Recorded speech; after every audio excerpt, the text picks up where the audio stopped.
Let's not fall, Neal. I know. That's Okay. the first path to success, not falling off these stools. Hi, good morning, everybody. Thank you for coming. Neal, good to see you. Nice to see you, Janice. Thank you for having me. My pleasure. Okay, so let's get into it. 20th anniversary of YouTube. Congratulations. Thank you. Yay. Okay, applause. Okay. So I want to start with this big cultural change. The Ankler covers the world of entertainment. So I want to start with the cultural change happening that you're well aware of, I'm well aware of, but maybe not everyone else is. So, okay, YouTube now accounts for 11% of all watch time on TVs. And that may not sound like a huge number. That is a massive number. It's the first streaming platform to surpass that milestone. Number two, second place, is Netflix at around 8.5%. So I'm going to read some things Ted Sarandos, the co-CEO of Netflix, has recently said about YouTube, and then I want you to react. Okay, so here's some sick burns coming. Right. Okay, so see what you got. Okay. Ted has said YouTube is a platform focused on killing time, and Netflix is in the spending time business. YouTube doesn't pay creators upfront for content, putting them at financial risk. And he suggested that YouTube creators could find a more stable financial future with Netflix. And the last thing he's been emphasizing is Netflix's focus on premium storytelling. So you've gotten under Hollywood skin. Let's hear. Clearly, yes. I want to hear your reaction to this.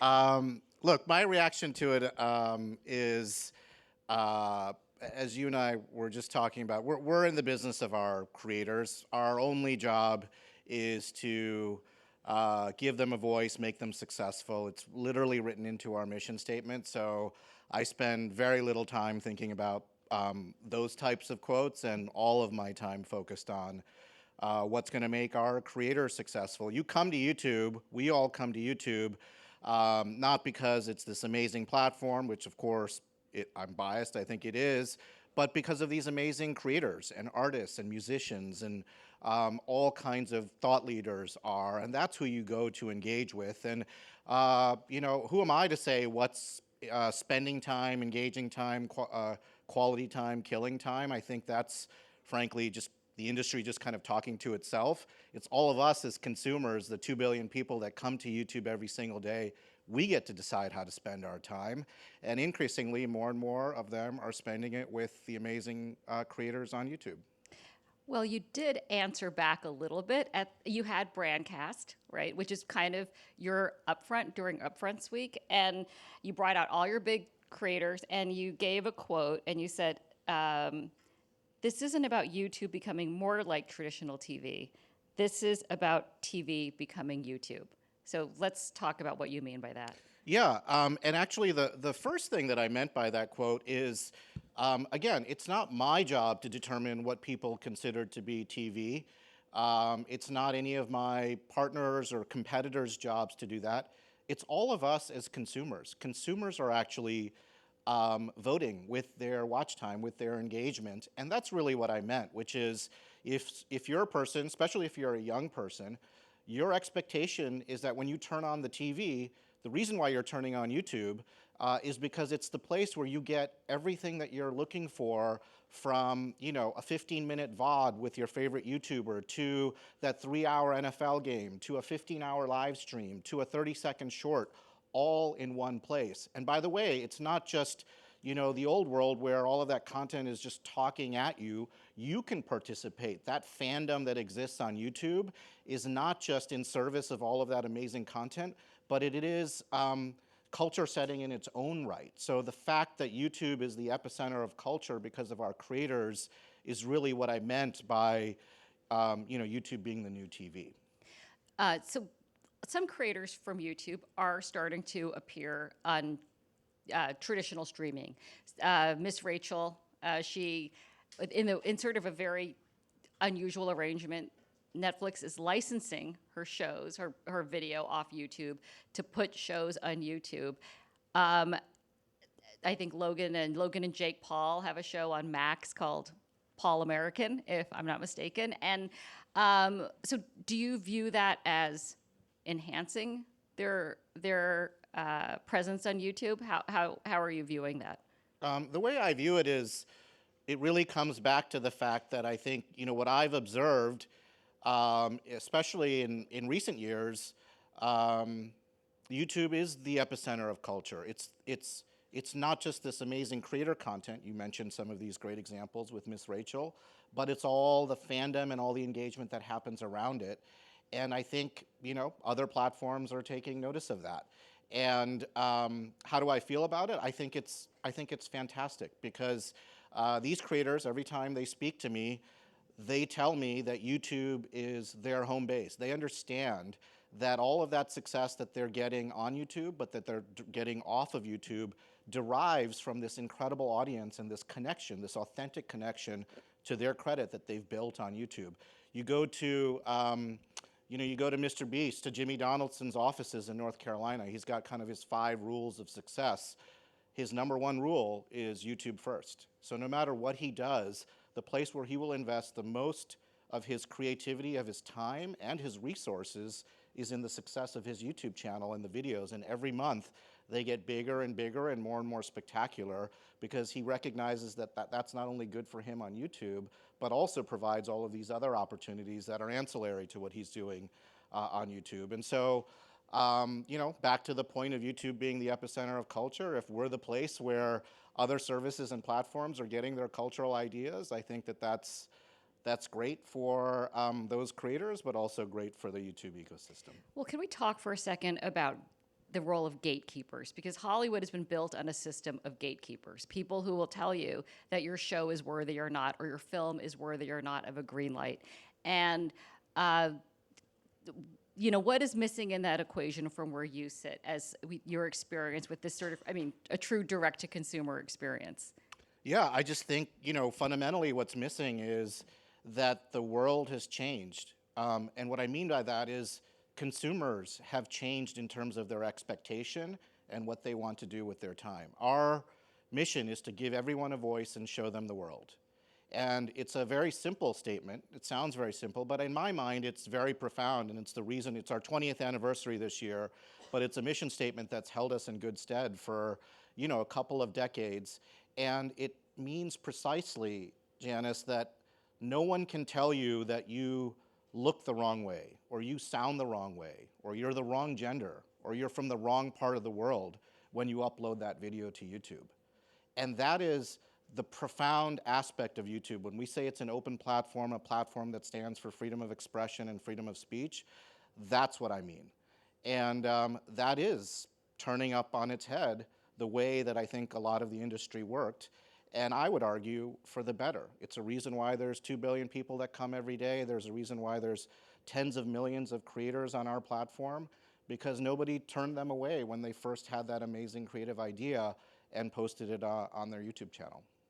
I should note that since Miss Rachel has started on Netflix, I believe her views have only gone up on YouTube, is what I'm told, which has been nice marketing for you, I guess. Look, I think it's what I said. Like these creators, Miss Rachel included, and all of her peers, really do view YouTube as their home base. And so if it results in projects and other types of opportunities elsewhere, I think it's great for them. I think it leads to more investment in terms of the success of their channels on YouTube. And one thing that's very important, and you kind of alluded to this a little bit in your question around Rachel, is on YouTube the model is very different than it is on other streaming services, obviously studios, because we don't own the content. Right. The creator owns the content. So when that video, Miss Rachel uploads that video to YouTube, not only can she continue to benefit for years in terms of its revenue growth because of our revenue share program, but if she decides to do something different with that video, she can do that whenever she wants. And so the analogy that I like to use when it comes to creators, it's your channel is like a library.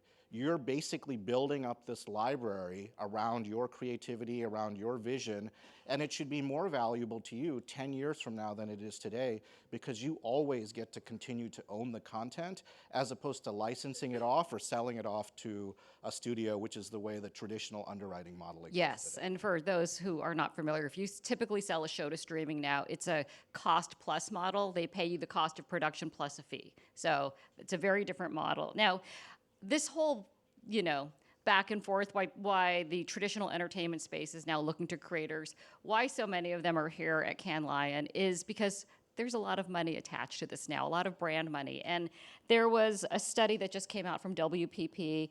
Creator-led programming has surpassed traditional media. It will surpass traditional media this year with a spend of $185 billion. And everybody wants a piece of that.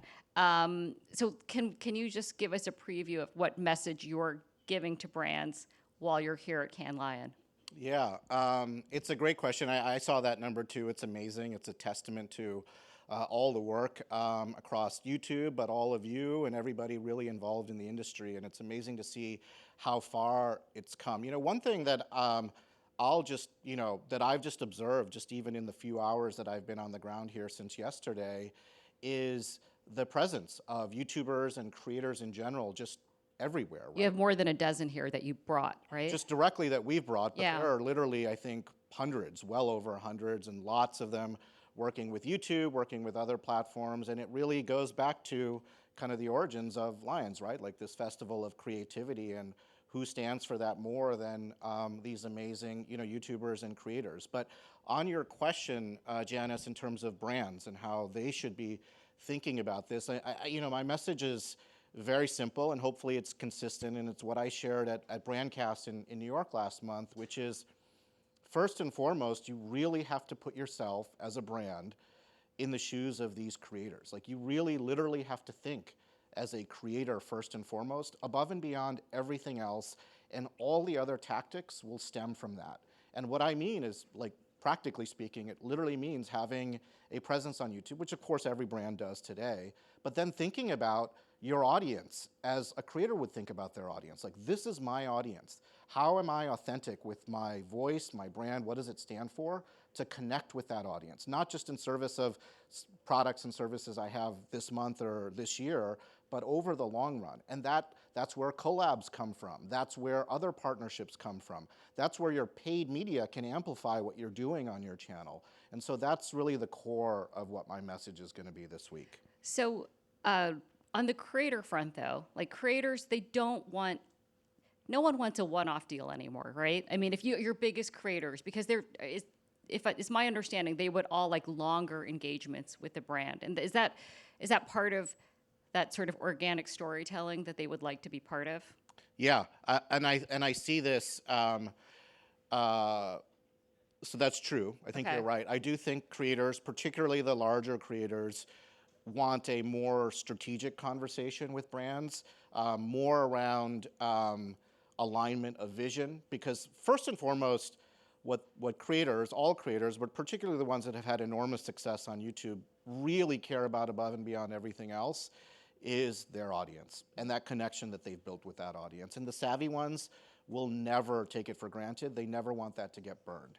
And so to the extent that they work with brands, it has to be done in a way where it is a deep sort of meeting of the minds, as opposed to something that's fly by night. And that's what I meant also when I said earlier that brands have to think as creators, because if they're in that mindset, they also don't want that sort of like random mix and match in your feed, gone here one week, gone the next. Like, that is not the way to success. And so so yes, and I think that results in content, but it results also in deeper types of integrations. It results in off YouTube partnerships as well.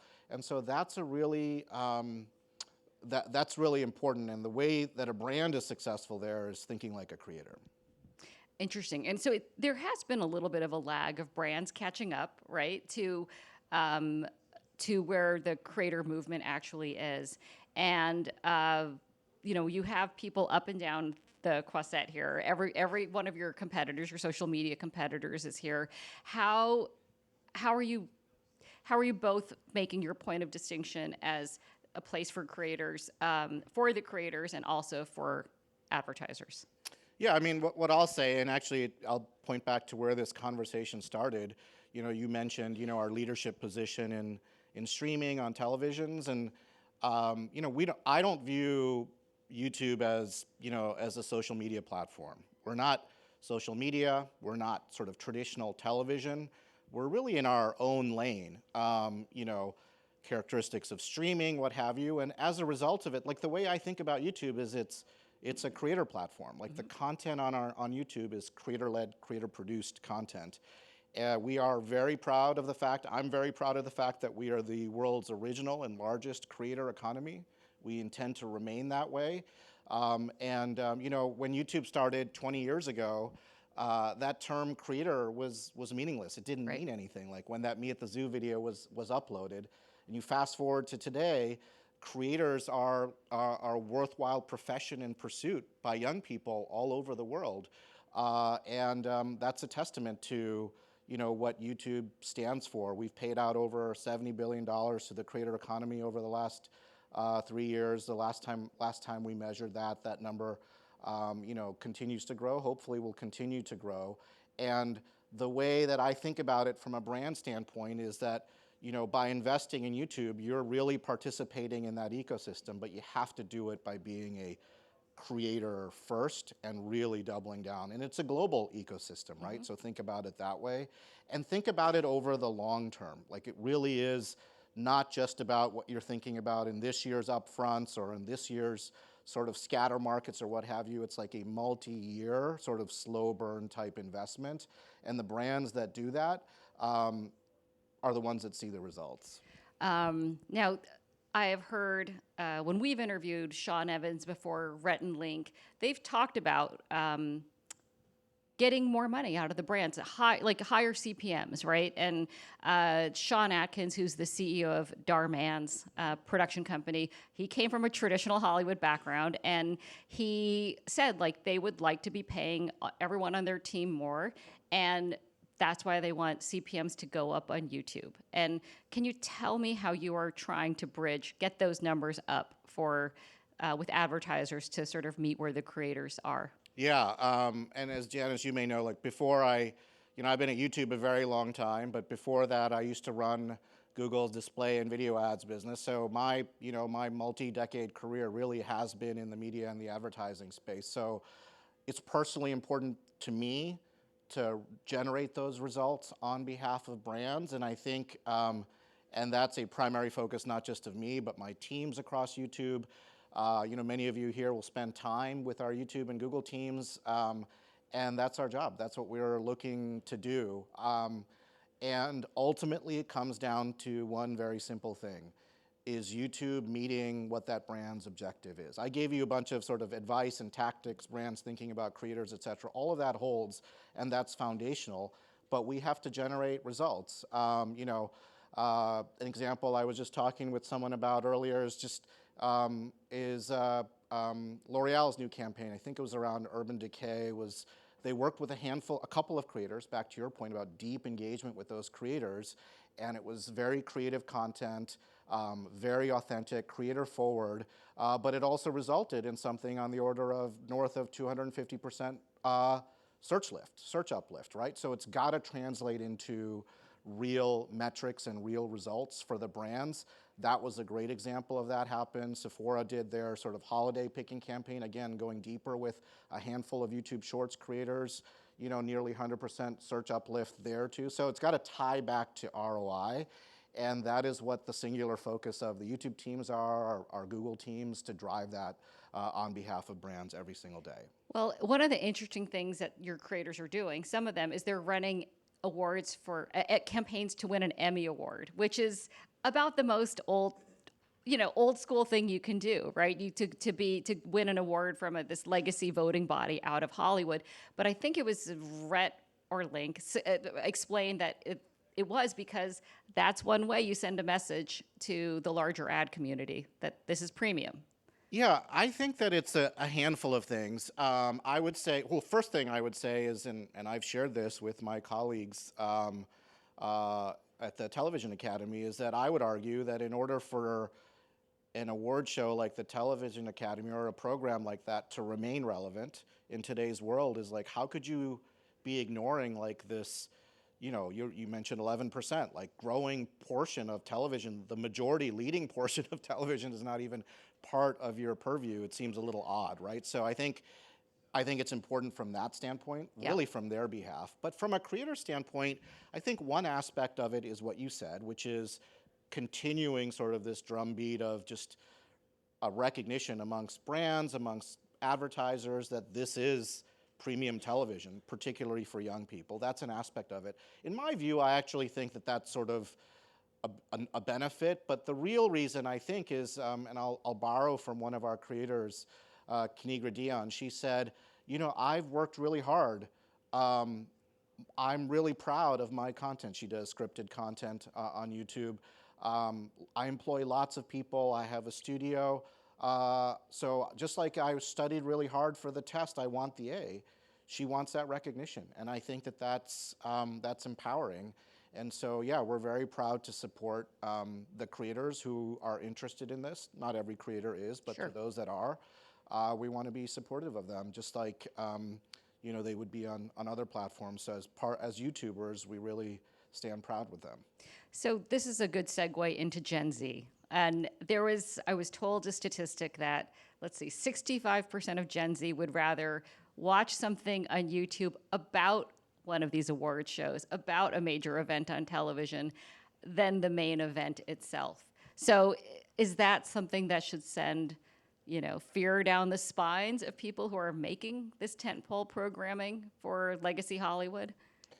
The way I look at it is all of Hollywood, all the studios, when I have conversations with them, one-on-one conversations with their leadership, it's not about that. It's always about how can we do more with YouTube? Mm-hmm. And some of the biggest quote unquote creators on YouTube are these studios, given the amazing IP that they've had, in some cases, well over a century, right? And so I think the reason why they view us more as partners than sort of as some kind of a threat is because of what you're describing, this notion of fandom.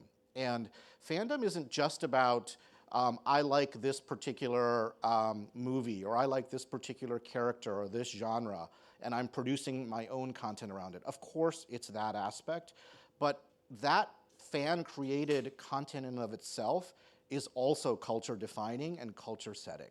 And that's really, back in your quote, that's really, really important. And so if done right, then all of this amazing sort of traditional studio content can work hand in hand with it in a self-reinforcing way. And by the way, I think that really works for brands too. So if you want to be immersed in that type of content, you better make sure that you're also plugged into all of this amazing fan content, and don't think about it as ancillary to the original programming, to use your quote. Think about it as sort of augmenting the culture around that. And that is really what happens on YouTube. You go and visit, you go to VidCon, it's sort of a real life example of what's happening, right? Like these people, families from all over the world coming so that they can get 10 minutes with their favorite creator in real life, and the lines are out the door. And it's very unique, I think, to the YouTube creator, because YouTube is a platform that is creator first. The face of the creator is what matters, as opposed to trend of the day, feed of the day kind of a thing. And that's really, really core to that fandom that happens. And that's what I think a lot of traditional studios lead into. Yeah, I mean, remember, Hollywood is a place where they have huge marketing teams. If you're rolling out a movie, it's a 2-year plan that's been in place. And we're seeing, I want to just go back to this conversation about community and fandom. We saw with Minecraft, right? That, I guarantee no one at Warner Brothers had made a plan where people go throw popcorn or bring a live chicken into a movie theater, right? And someone from the video game world I was just with told me that I don't play video games, but that you cannot develop a video game today without this early engagement from the community. So this is something that's going to confound marketers who have maybe not been in this space. They're not fluent in it. what's your advice to people who have these big marketing teams who are laying out, beautifully perfected plans? Like, can you still do that? Well, I think that those plans still need to exist. They need to be well thought out. They just need to have this characteristic to them that is ultimately about what your movie or what your project was looking to serve in the first place, which are the fans. And where are those fans? Those fans are on a platform like YouTube. And the amazing thing is those fans want to engage around your creative idea. Minecraft is a great example, right? Like, game, ultimately very successful movie. The line between those two things was actually the fandom that happened on YouTube. The amount of Minecraft content that's produced and engaged in, Yes. and that happens on YouTube every single day is enormous. And a successful marketing campaign will take that into account, and to their credit, they did. And it just becomes self-reinforcing. That's what I mean by like making sure that that amazing fandom that exists on YouTube around your brand. And by the way, I think there's every type of brand just needs to find that fandom because they're there on YouTube, and using it for your project in a way that is truly authentic to the fans, fan forward, is the path to success. So Minecraft was a good example around this. Whether it's a video game launch, like whether it's GTA 6 next year, that will be an enormous cultural moment that will play out on YouTube. So it's up to you as a brand in terms of how you think about that fandom, that engagement, and that is where the culture is being set. So it's important, I think, to not just incorporate it into your plans and your activations. It's got to be a core aspect of it. I want to talk about sports and podcasts, which are two big growth areas for YouTube. I think I saw sports have grown 30% on YouTube in the last year. Talk to me about Sunday Ticket, NFL Sunday Ticket. So that you pay $2 billion a year for those rights, as was reported. So don't believe everything. Okay, all right, okay. Maybe it was 3. Just kidding. Is that a recoupable expense for YouTube? That's a lot of money. Like, how are you feeling about how that has worked for you? Yeah, I think that's actually a great example, Janice, of a lot of different things that we talked about kind of coming together. Because the reason why I was so excited about it and why we did it, and by the way, also why we're doing the opening weekend game, the Sao Paulo, the Brazil game, with the Chiefs and Chargers, is going to be on YouTube. It's going to be the first, really in front of the paywall, open aperture to the 2 billion users that come to YouTube every single day. The NFL is very excited about it, as am I. The reason we did Sunday Ticket is back to this notion of it really comes down to the fans and the consumers, all of us, right? So could we do something that would, first of all, just open up the TAM, right? And that's where the economic piece comes in, right? Like, it used to be that you'd have to call somebody, get this dish installed on your house on a particular day. That would happen 2 weeks down the road, and then you'd get Sunday Ticket. Well, now with a couple of taps on your phone, you're up and running watching your favorite team, no matter where you live in the U.S. So that was one aspect, and that was TAM expanding in terms of the opportunity, not just for the NFL, but frankly for YouTube as well. The second is, could we actually do real product technical innovation? So one of the features that everybody writes to me about is multi-view, right? Like, and we had that on YouTube TV for some time, but having a quad box with 4 NFL games, including your favorite team, turns out is a magical experience for fans. And we had a number of other sorts of features like that that weren't as sort of headline grabbing as multi-view, but really showed the product innovation.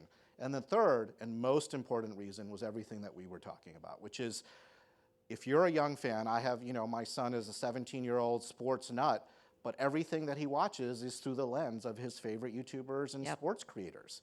And the NFL recognized that. And when the NFL came onto YouTube, despite them being sort of the king of the hill, we aged down their audience because we could actually allow that content now to live alongside all of this other amazing creator-first sports content that was happening on YouTube.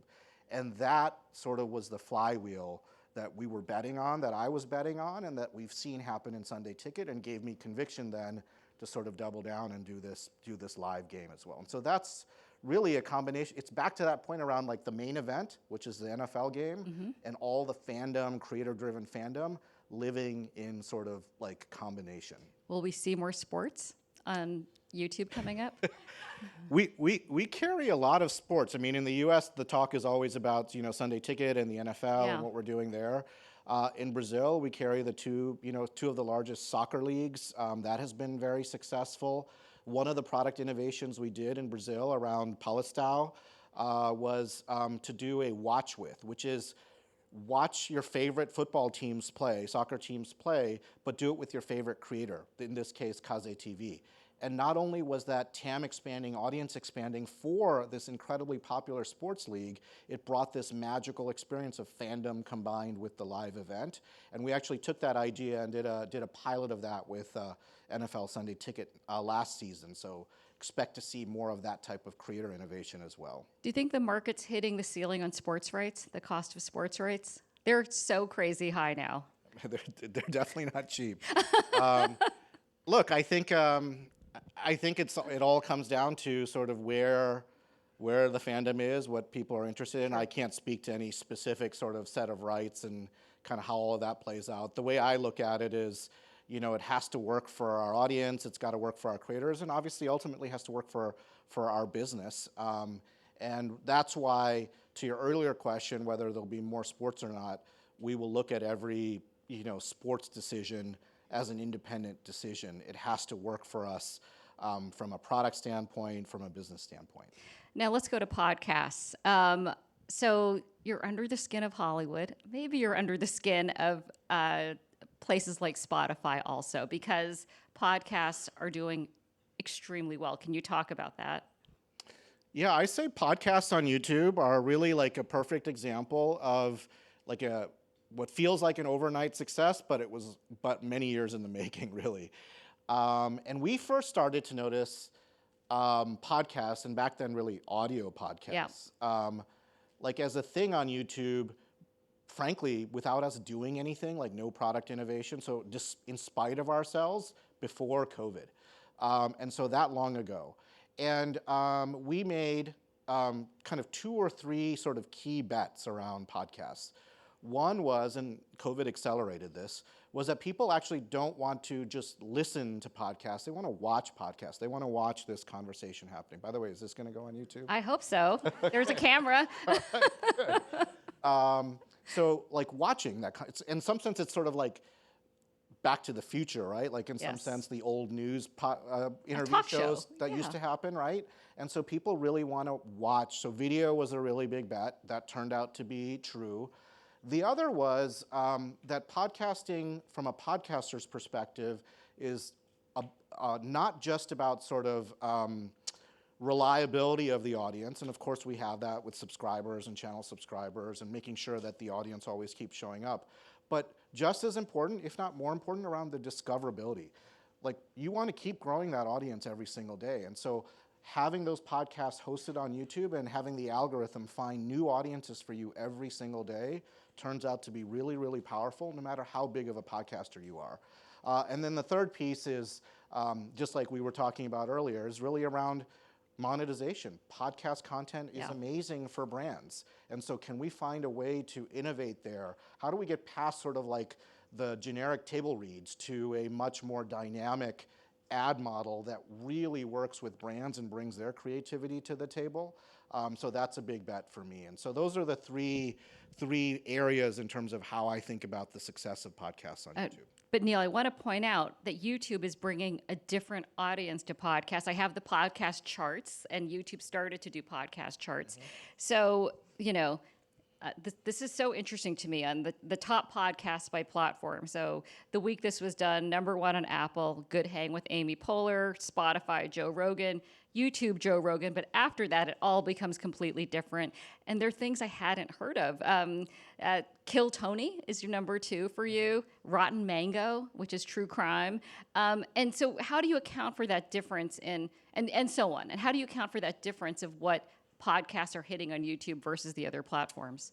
Look, I think just my view is all of those podcast genres, talent, etc., should have a home on YouTube. Like, my job is to make it so that they're all successful. There's enough of an audience there that all of those podcasters can ultimately be successful. I think the main differentiator is, we're a video-first platform, right? So podcasters that really sort of lean into that. And what I mean by that is not, highly produced news show style production, but recognizing that having sort of like a familiar look and feel for your audience, and finding a way to act, so much of communication is nonverbal, right? Right. So really, really capturing that. Those are the podcasts that tend to be successful on our platform. So Stephanie Sue of Rotten Mango is a good example, right? So she had a podcast, then she bet on video. She put up her podcast on her YouTube channel and grew her subs by 2 million in I think a little over a year because of that bet. And it turns out that genre, like true crime with video, is works pretty powerful. Works really successfully on our platform. So okay, last topic of the day, AI. So this is the thing that's terrifying to people. It's here. For creators, I saw a lot of creators using Google VO and putting things up online. So let's talk about where you see the future of AI and creators, but also, I saw the changes recently about content moderation at YouTube. How are we going to ensure we don't end up in a Mountainhead situation for anyone who's watched it? Yeah. Well, first, kudos to both of us for not bringing up AI and having this whole conversation. Exactly. Now we're here. Look, I think that two things will be true about AI that have been true, at least in my experience, about every sort of technological paradigm shift, and that's really what's going on with what we're experiencing with AI. The first is like, you can't sort of hide from it. Technological disruption, especially when there's a breakthrough platform shift like this, is going to happen. The second is that I think that it will create some disruption, but it will also create tremendous opportunity. So on balance, I am a huge optimist, and I think YouTube has sort of this unique perch, and so I'm speaking from the lens of creativity, right? Like, we are a business that is facing creative people every single day, but we are also fundamentally a deeply technology-driven company. Everything what we do is build software on behalf of creators and advertisers and all of us as users. So from that vantage point, I really think AI is going to be a tool for human creativity as opposed to something that will replace it, right? Like, it's truly a tool set. So couple of examples. You mentioned one of them, VO.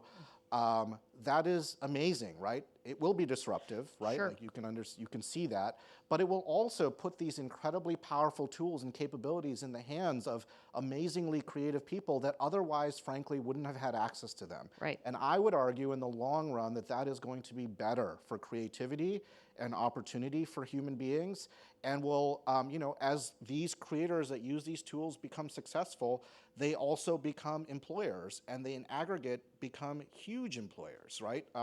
We just did this study in the U.S. where nearly 500,000 jobs are in the creator ecosystem industry.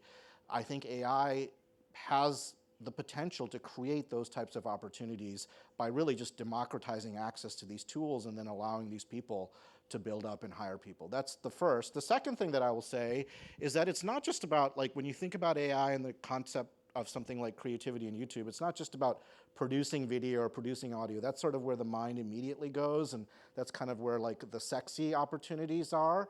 But a lot of AI is going to be around things like, one of the things that creators are really excited about, and when I speak to brands are also really excited about, is like multi-track audio.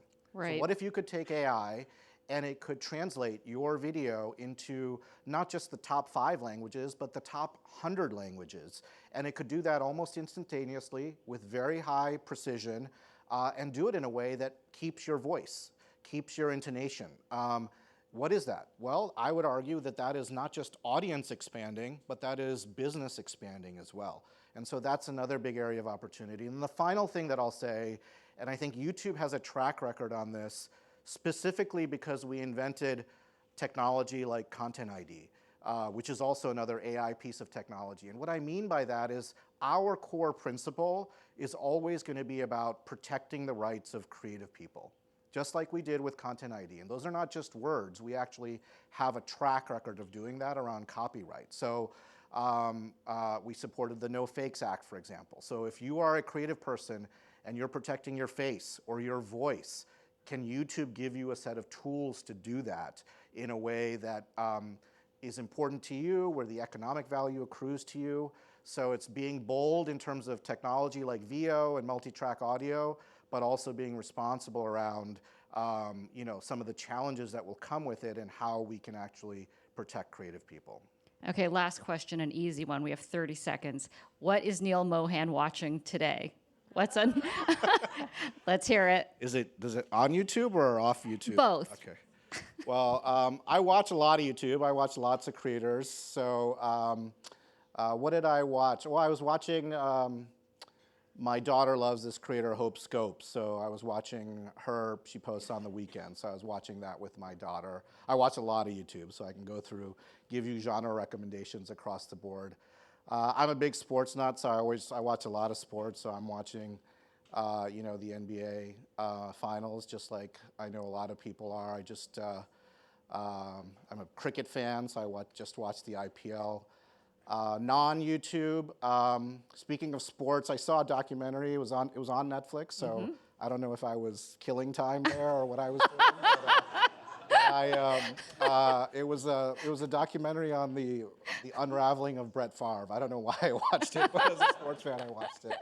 And another one I saw, which was actually a great show, is called The Royals on Netflix, which is like this. It's an Indian drama / comedy about this royal family that loses everything and is trying to build everything up by renting out their palace. So, anyways, there are some examples. Check them out. You can blame me if you don't like them. Neal, great conversation. Happy anniversary. Thank you. Okay, give it up for Neal. Thank you, everybody. Thank you. Sure.